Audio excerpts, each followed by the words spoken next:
ગીરમાં વિસ્તારમાં વધારે થાય। જો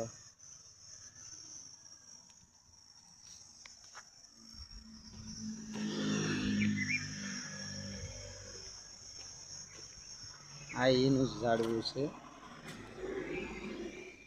અને જો આ રહ્યો લીમડો એકદમ સરસ।